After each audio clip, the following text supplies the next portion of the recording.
Okay, so anyway, we're really excited to have everybody here, and we hope that this sort of webinar series will kind of take off even more so.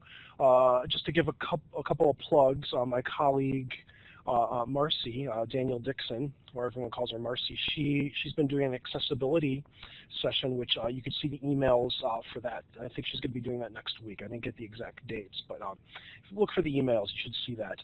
And also, we're going to most likely have a specific copyright session, webinar session coming up. But this is Couches and Coffee. All right, so with that, I started the recording, so anyone who is not able to attend today, that's unfortunate, but this recording will be available and it will be distributed.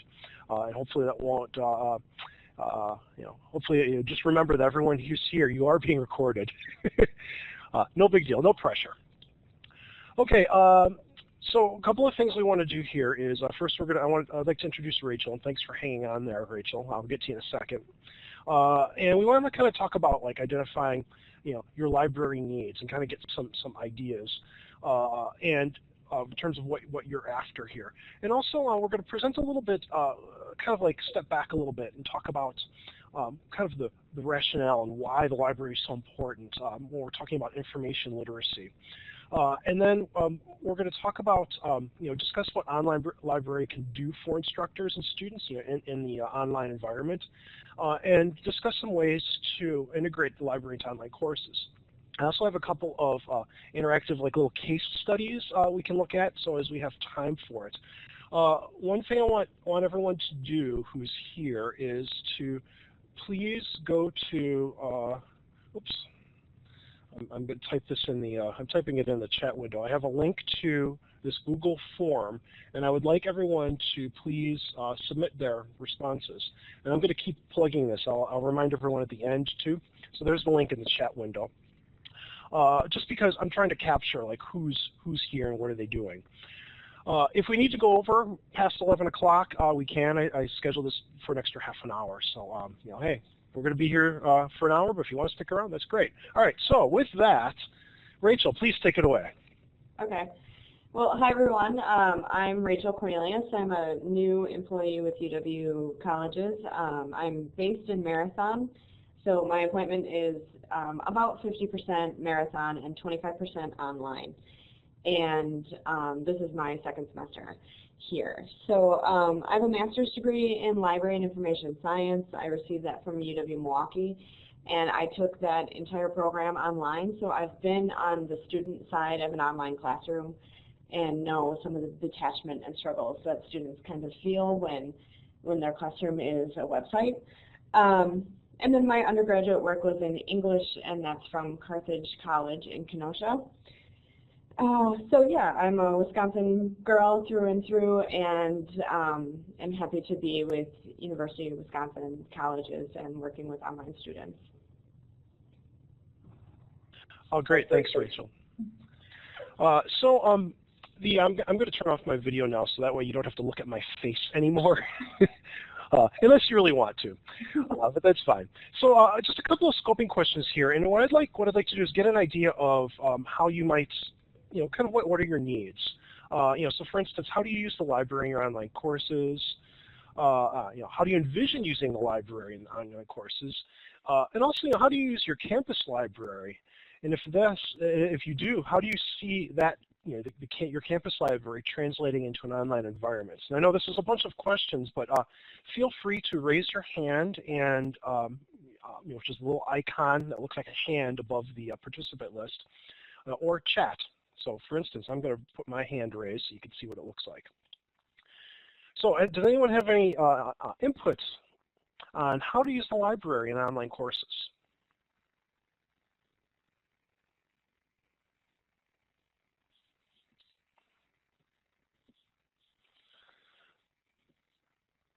Okay, I see a couple of folks.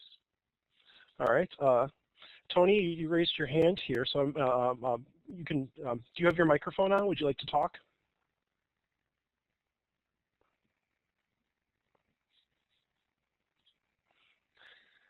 And thanks, Mark and Thomas, for library course pages and e-reserves. Yes, those are good ideas. Tony, is your microphone set up?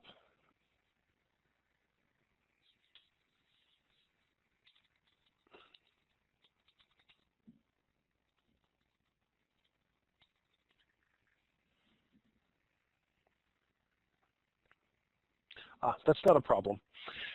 So I'll let you kind of run through that as I can kind of reiterate what a couple of folks are saying right now. So and I'm going to ask Mark kind of like to see if you can expand on that. So library course pages, what do you mean by those? And feel free to just chat in the window or to answer by text.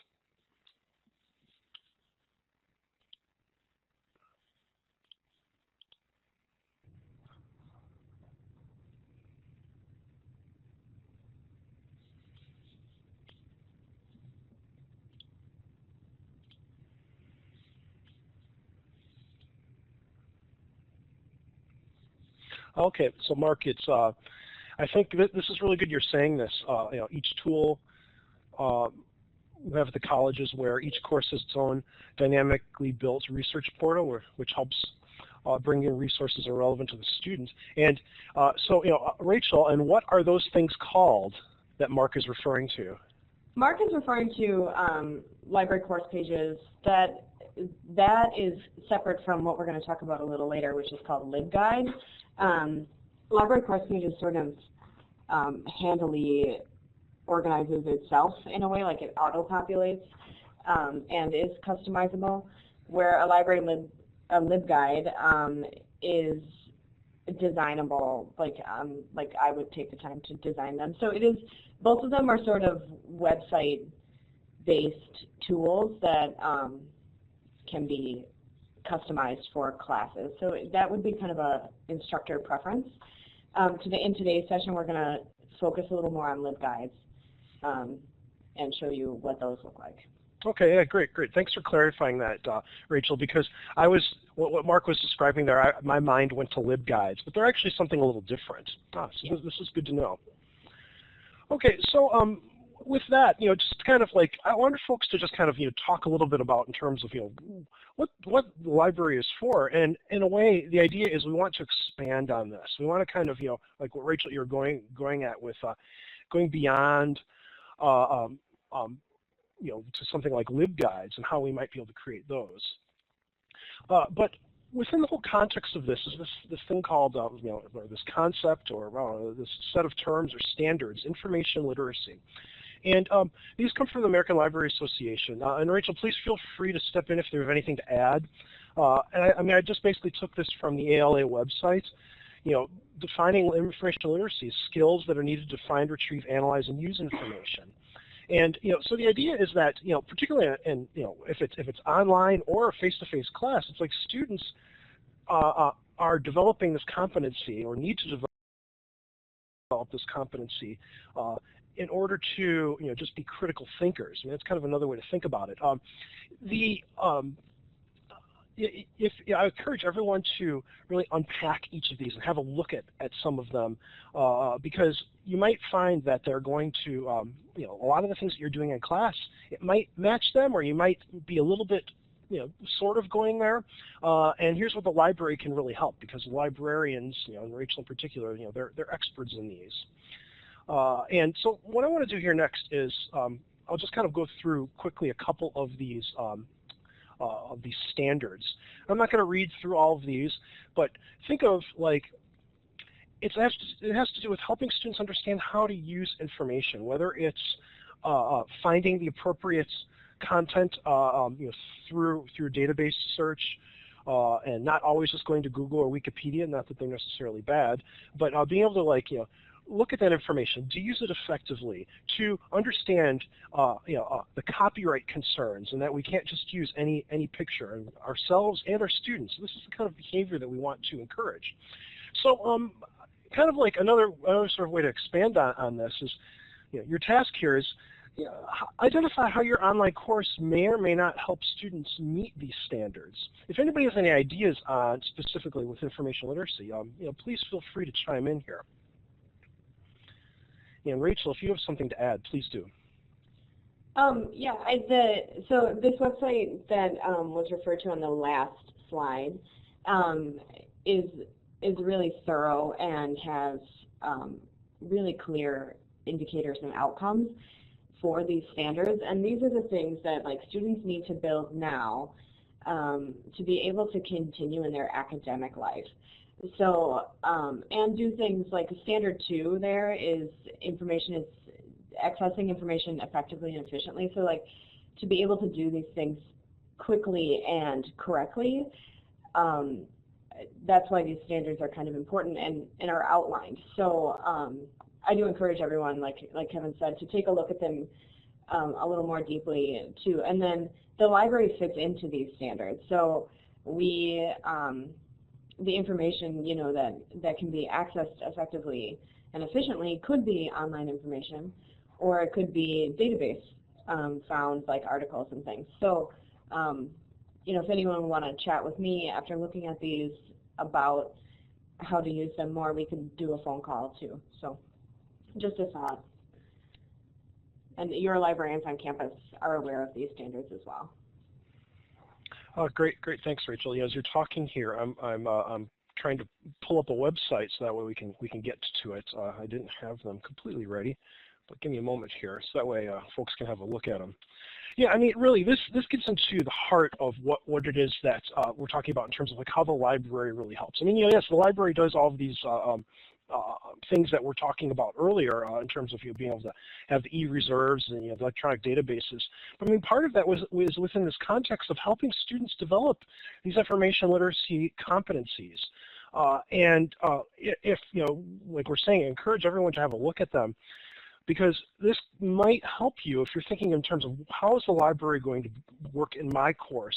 A way that might inspire you is looking at some of these standards and think, okay, where do I need to go? All right, I'd like to respond next here to Mark's question. You know, talking about copyright. Should faculty follow copyright themselves? All right, Mark, I'm really glad you bring this up, and we are going to talk about this in a moment.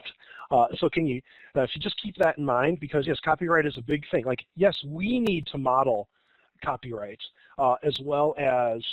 Oh, good, thanks, Mark. Yeah, we need to model copyright for our student. You know, in other words, for our students to be able to have these good habits.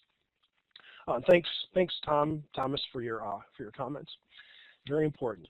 To help kind of like drive this point home, I took an example standards and kind of unpacked it, because each of these standards they do unpack. So, for instance, information literate students accesses needed information effectively and efficiently. Right, sort of the performance criteria is the students. The information literacy student refines search strategy as necessary. I mean, think of like kind of what happens when if you assign a student something, to go research something, and they just go to Google or Wikipedia and they don't go very far, even though we're telling them to do that. I mean, this is about learning how to be effective and efficient, and here's where the library can come in hand, can help you with this. In terms of what's the relevance of the search? Is there alternate information? Is there gaps in information? We're teaching them how to do little literature reviews and do it in a way that is as thorough as possible. Think of sometimes our students they're being too efficient, they get a little lazy, and they forget to repeat the fact that they need to keep looking. So does anybody have any idea on how the library can help you and your students meet this particular information literacy standard?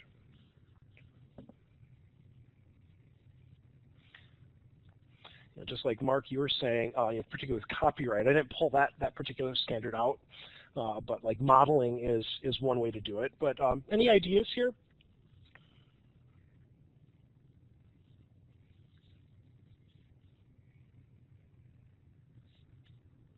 Mark just wrote through video tutorials and web quizzes. Both of those are things that the online library kind of has a goal to do. We have some video tutorials that are ready to go and some that need to be revised. Web quizzes is new for us. That would be maybe an integration into your D2L classroom. That could be done like if your class, if you would like something like that in your class, we can work together to get that going. Oh, yeah, Anne, thank you. Design assignments that force students to use multiple steps to finish it. Yes, that's a good point, Anne. And one thing that, find the background information, yes. One thing that students sometimes get stuck on is like this last bullet point in the outcome, repeat the search. they might repeat the search over and over again, but they don't like refine their keywords. They don't change them or play around with them, and that's something that needs to be taught to some students. So that's one thing where like a quiz or the step-by-step suggestion that Anne had put in would work. These are some really good ideas here, Mark and Anne, like keeping a research journal, and submitting as part of an assignment, and to throw kind of like a little course design vocabulary within this discussion. Scaffolding assignments. So if research is whatever sort of, if it's a big part of your course or if it's just even just sort of like a minor part of it, if we scaffold this, and just kind of like what Anne was getting into, is it's the multiple steps. Start small and work your way to it. And that way it's an ongoing process. And like could maybe have them keep a research journal. All right, so these are like really good ideas. I'm glad that we're able to kind of broaden this discussion because it just kind of puts things into context when it comes to how we could sort of strategize to use the library in online courses. And I mean, think of like students when they're in they can go when they're on a campus. They have the luxury, let's say, to go to a library and kind of browse through and talk to a librarian. Well, online they have a different sort of experience, and but I mean, think of the online library is they're going to still have access to all these materials, just like I have in these photos. It's also just a good way to kind of help inspire us the fact that hey, we love libraries. I know I do. Okay, so Rachel, I'm going to pass it on to you. And okay. So this is a news item in D2L right now, and also it's in the left-hand panel of the online D2L. So the Library Services has a posting that you can refer students to if they do need assistance that takes like the use of a librarian. So this phone number and this email address come directly to me. So that's one way that you can remind students that I'm here for them. And then if you want to go to the next slide. Okay, this is just a quick list of like the library resources that students can access and faculty as well. So we have databases, and this is, I mean, it includes millions and millions of results that are credible things and relevant for your classes, as well as a database called Films on Demand, which we'll talk about a little bit later, but has the potential to be embedded into the classroom, into the online class. We also have a growing collection of full-text ebooks that can be accessed right away for students if a book is more suitable to what they're researching. The possibility of LibGuides to be designed for a discipline or for a class to enhance library usage, and then me as a librarian dedicated to the online student population. So I'd be available like via phone or email, and if somebody were near Marathon in person. And there would be then possibility for integration into D2L, like as like an embedded librarian style thing with quizzes or assignments, video tutorials. So just a kind of a quick overview of what I do with online and the potential for more. Thanks, Rachel. I think that really to emphasize here is the fact that we can. I mean, we want to kind of respond to what our faculty needs are, and instead of just kind of constantly asserting the library into courses, help kind of strategize for that. So for instance, like Rachel, you're mentioning is putting embedding library materials or yourself into a course. I mean, this is doable, and this is something that we really want to encourage. And whether it's in the form of a LibGuide or just putting like content right into D2L. Maybe there's a weekly discussion that you want to do throughout the semester, or like 1 week over a semester, where you want Rachel to be a participant in that and be the moderator of the discussion. She has access to all the courses in D2L and can very easily jump in because really that's her role. So if you want her to be a part of your classes, you can do that. You can request that to her. All it takes is just talking to her. What I'd like to do here is I want to show the LibGuide. I know you have a screenshot of it here. Let me go to that next slide. But we can go to the LibGuide as well. But Rachel, why don't you talk about this? Okay, so I featured LibGuides today because I personally like the look of them a little better than library course pages. Sorry, Mark. But they're customizable, and for example, this is one for an on-campus course that was designed this past fall, and on the right-hand side there's a box about the library. That box can be transferred to like every LibGuide that I create. So I don't, putting these together really can be very quick because the content can be shared amongst many LibGuides. Then the tabbed organization is really useful. So in this case, the instructor of this course really wanted to feature library materials, but also like physical books. So we organized a way to get interlibrary loan into the page, and also like search at UW, which is kind of towards the bottom of the screenshot. And then he also had a list of web resources he wanted featured that were credible sources. So his students could go to this LibGuide and simply click on that tab and know that the websites that were included there were ones that their instructor approved of and knew they were credible. And then we did a tab for citing sources. So this was a history course, so we featured different types of citations like MLA, but also Chicago style. So these are customizable. These tabs would be kind of, if we work together to create a LibGuide, whatever you need for the course at the time, and they also can be changed. So just an example of one that I really liked how this one turned out, and I think they're really functional. Oh, great, thanks. I'm going to go to, see if I can get to the live one here, so bear with me a second. I want to make sure that everyone can see. All right, so you should all be able to see this live LibGuide. I always hate transferring between the sort of different elements because I'm never sure what other people see. So just give me kind of like a hand raise or a chat saying that yes, you can see the LibGuide. All right, thank you. Good. That's how I trust this stuff. All right, hey, this is good. So I mean, as you notice here, now we can click on it. So like the interlibrary loan, where you're saying the Native American web resources. I mean, all of these tabs, Rach, like you're saying, we can, she can create these for you.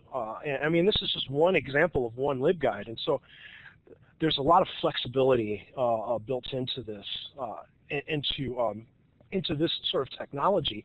And this is then linked out through a course. Here's a course LibGuide, and it's really letting students know. I mean, like, here's something that I'm trying to explore through like a course redesign process is how do we make LibGuides for any of our courses? My goal here is I want one of these for every single one of our online courses for UW Colleges Online, or at the very least, a department LibGuide. And I'm kind of going on a soapbox here for a second. The idea here is that I want to be able to have it's resources for students. It's kind of helping them develop metacognitive skills. So for here's how you can be a better student. It could be anything like that, or it could be extra reading materials to help make the course a little bit more exciting for them. And sometimes, one of the something that I hear is that, well, students aren't going to want to do any extra work unless it's graded. And so in other words, LibGuide ends up being not very useful because students don't go to it. So I mean, we work with what we can. Okay, so let me go back to our whiteboard here.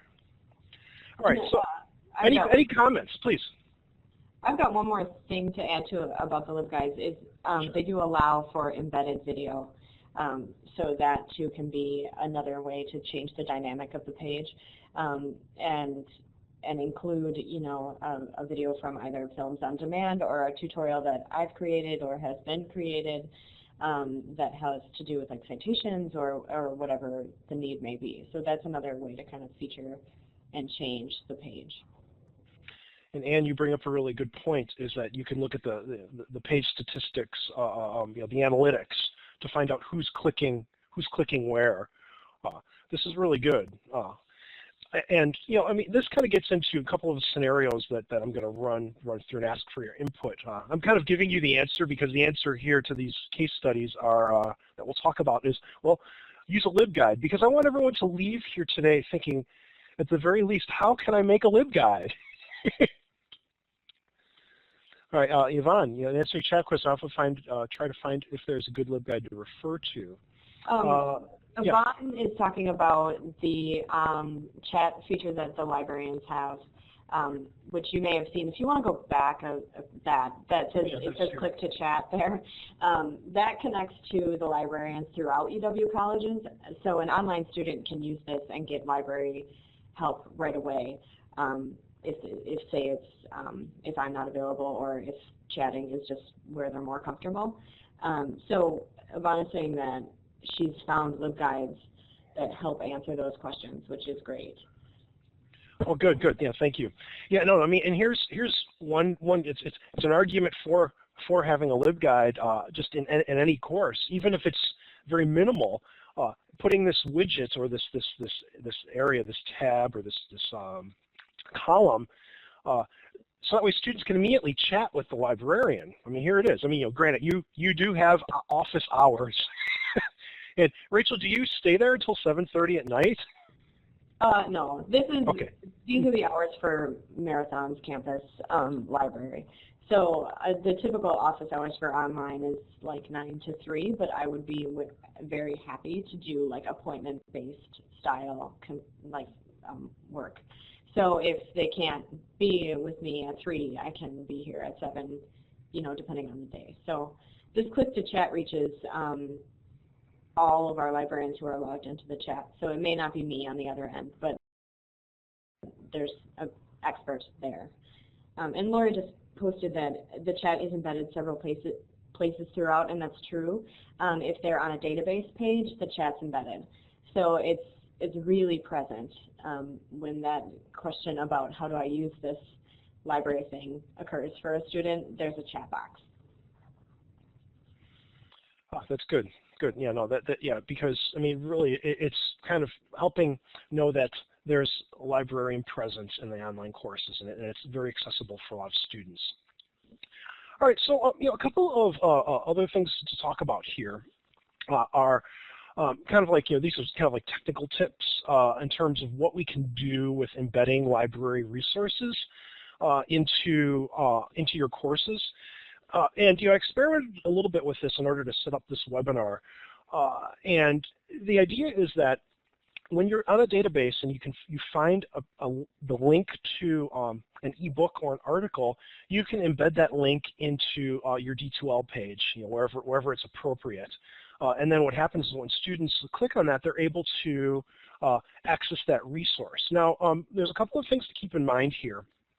First of all, if you want to do this, work with us, because the system sometimes might not work as intended, and there are a couple of bugs, and we are working through them. However, don't let that discourage you to try to do these things. In other words, you can contact one of our team here. But for something like an ebook, for instance, this is the record page of the book, not the book itself. In other words, only so many students can access an ebook at a time. And again, this is something that you can talk with Rachel. Like if there's an ebook that you want your whole class to be able to have access to and simultaneous users, she's going to have to work with her provider in order to let students be able to access that, more than one. So for instance, this particular example I have, the Handbook of Design and Education Technology, only one person can view it at a time. So if I'm viewing it right now, anyone else can't until I log out or until I stop viewing it. It's also password controlled. So what that means is that the students are going to have to log in with their UW Online College's online username and password. in order to access this, because it is something that's part of our library. It's the same thing when we're talking about linking an article. So for instance, I went to EBSCO and I just found an article and I found the link, the permalink, and I put it into the course. In other words, then the students can go there and get the PDF. Again, login is required. Now, this is a practice that we really want to encourage, going to like Mark's point about copyright. Instead of you getting a PDF and embedding the PDF into your course, the best practice here, the best thing to do is to just link to the article and let the student log into the library website and download the PDF on their own. Because what it is that we want them to be able to log in and get it themselves. We can't just keep providing them PDFs. Now, I'm as guilty of that as anybody else. However, this is a practice that we really want to try to encourage, and making sure that if there's any article that you find on like EBSCO or any of the library databases, we want that to be linked to from your course. And it goes right, there's a couple of reasons why we want to do this. And one of them is that it gets to, it's the EBSCO page. And there's all sorts of other resources there that if a student wanted to investigate further, they give them like keywords and other articles. And also when we're talking about like students with disabilities, when we're going through, when we're linking to information as opposed to just putting the PDF up, that means that students with disabilities, it's accessible, because all of these websites, they're following accessibility guidelines, Section 5.1, which is very important. And Mark, thank you for bringing up the point. We need to know that they are using, so we don't cancel the resources. Yeah. Make sure and have copyright policies that can help you understand what is allowable without permission. Yeah. And this is true, and we're modeling this sort of thing. And Mark, I'm really glad you're bringing up a lot of this kind of copyright concerns, because my colleague John Hollenbeck, who's in our session here, Rachel and him will be presenting in the future sometime about specifically on copyright. So this is good. Another kind of example is the films on demand, and so for the Films on Demand, we were talking about this earlier. So the Films on Demand database is one of the databases that can be accessed through the library, and you can embed these into your course. Now, this is a better practice than using a YouTube video that you just found, you randomly found, because that YouTube video, again, it gets into, there might be a copyright concern. And it definitely is better than hosting the video on our servers. And it's really, what I encourage everybody to do is have a look at the Films on Demand database and see if there's something that you might be able to use in your class. I mean, there's quite a few. Rachel, you're mentioning how there's quite a few of these videos, and you might be able to find something. And if you can't, you can always talk to Rachel, and she might be able to find you, what you're looking for. So that way, we are kind of following the rules, the copyright, not breaking any laws there. But the idea here is that we can take this and we can embed it right into the course, and it's hosted on the Films on Demand website. The students are able to get a closed captioning if they want. If they go to the link to it, they can get a transcript. In other words, there's a lot of benefits to hosting videos this way. And sometimes an easy way to do it is not even embedding the video, but just putting the link up. And we're experimenting with this to try to think of an efficient way to do this. Again, it's let us know if you really want to do this, because we want to make this work for your courses, and despite whatever bugs we're sort of helping overcome. Rachel, you have anything to add to this? This is another thing that could go in a LibGuide too, if that's preferable. But yeah, it is something to explore, and if you aren't finding what you need on Films on Demand, that's another thing you can contact me about, and we'll look together and try to achieve the goal. Diane just posted something. Oh, many YouTube videos. Yes, many YouTube videos are okay and licensed through Creative Commons. So that is a good point, Diane. Thank you. Yes, there are YouTube videos that are like well within copyright laws and can be used. So if you do have a question whether or not a YouTube video is an okay one, you can let me know and I will review it and see what I can learn about it. And then it could be put into a LibGuide, or it could probably be embedded into your D2L course if it is within the copyright law. Oh yes, yes, this is a good point. All right, so kind of moving on here for the rest of the session, I'm going to kind of ask you guys to, our audience here, to contribute some ideas here. And I have 3 of these case studies, and this is more of a way to get us to sort of brainstorm and get your creative juices flowing in terms of how you might be able to use the library. So, for instance, in this first one, your course requires that students access a periodical every couple of weeks to complete a discussion assignment. The course prompts them to create an account through that service. However, you notice that students tend to reference the same articles, the ones that are free. This is actually a real-life situation that I've come across in my work here. And this is a prime example of how the library can help. But I want to, instead of me just kind of giving my suggestions, I want to kind of see what the group thinks. So how might the library help you enhance this type of activity?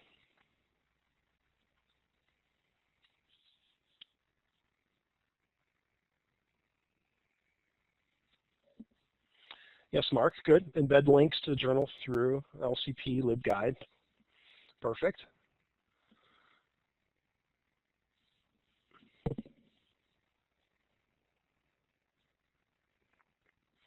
And the databases can get links to the entire journal, yes.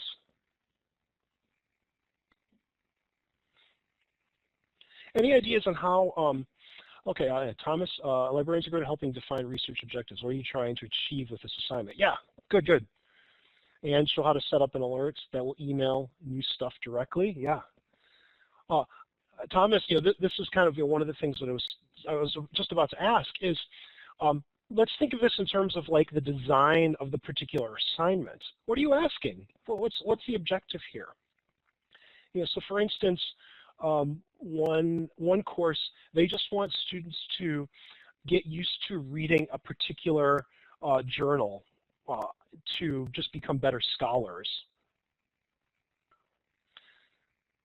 And so it's like, well, if the discussions are find an article and summarize it, I mean, is that a good design? Is there something else we can get students to do?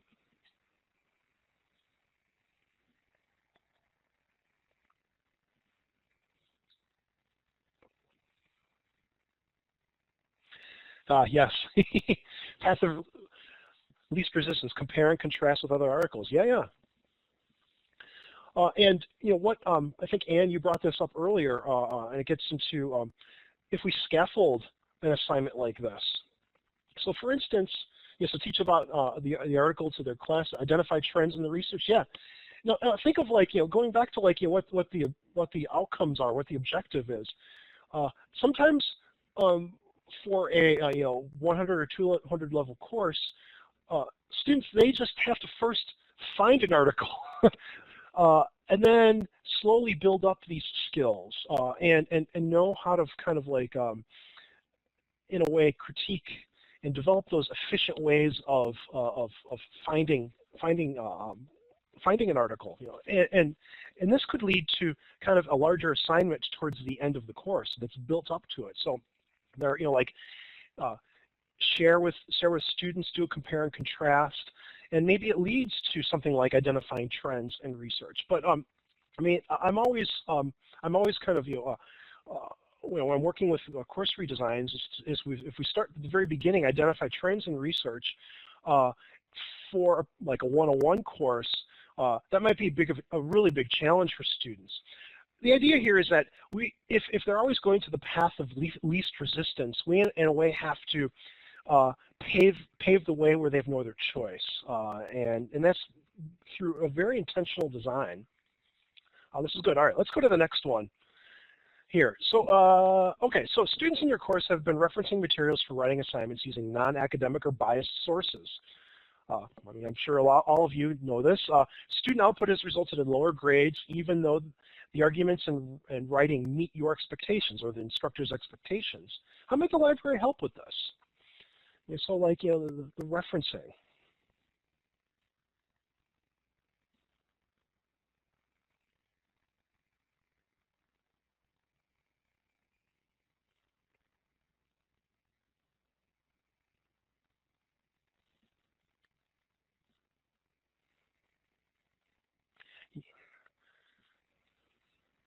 Oh, good. Yeah, thanks, Thomas. Scholar sources of teaching difference in helping them understand the bias. Yes, Lori, thank you. Lori, are you Lori Sloma who teaches math? Or am I confusing with somebody else? Okay, sorry. Because, the reason why I asked that is because if it's like a math course, again, looking at the objectives, pointing students towards database for academic scholarly articles. Yeah. Would a LibGuide be something useful for this?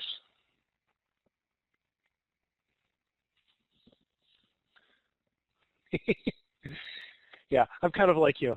I'm giving you the answer in a way. Participants, sorry, I don't have your name here. Have librarians beat the students? Okay, all right. Thank you for the humor there. But think of like, okay, so if we have a LibGuide, what would go in the LibGuide? What do we want? So you're working with a librarian. What would you ask? I mean, this is a way to kind of help you. What kind of questions do you even ask?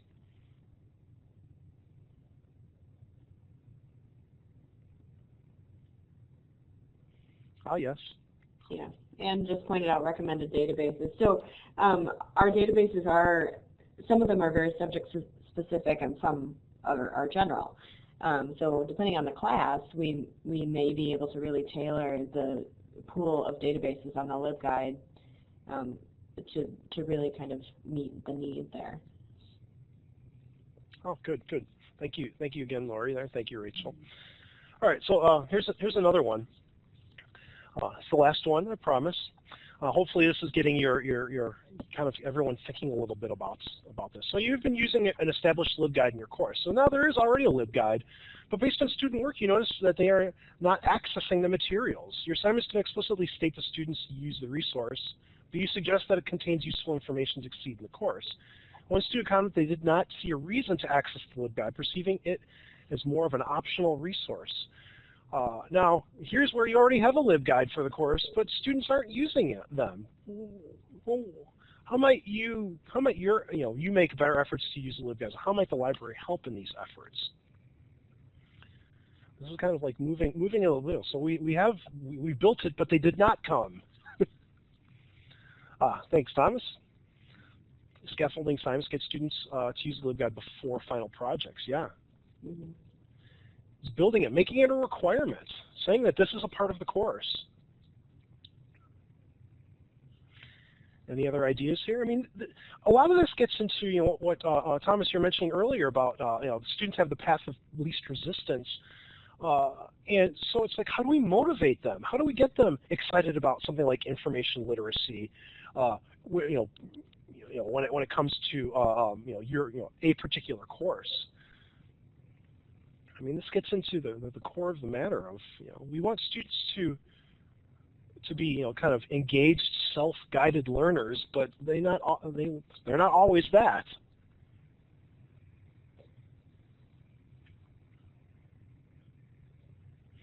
Yeah, model the behavior. How would you model the behavior, Lori? Like you said, show them. Can you be more specific?